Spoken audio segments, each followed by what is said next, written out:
فيه مختلفون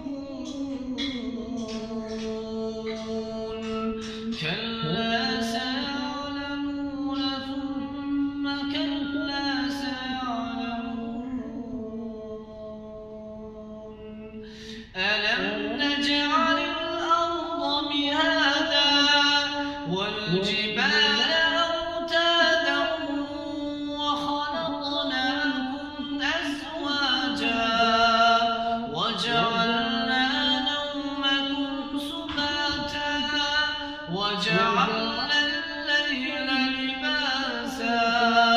وجعلنا النهار معاشا وبنينا فوقكم سبعا شدادا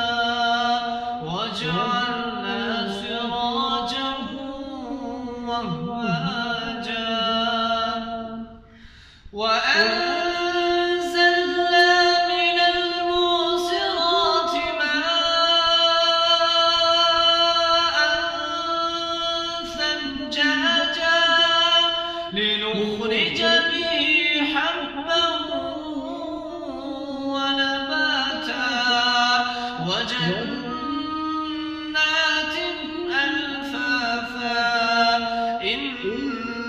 يوم الفصل كان ميقاتا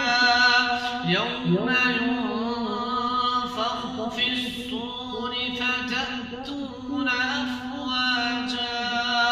وفتحت السماء فكانت أبوابا وسيرت الجبال فكانت سرابا صدق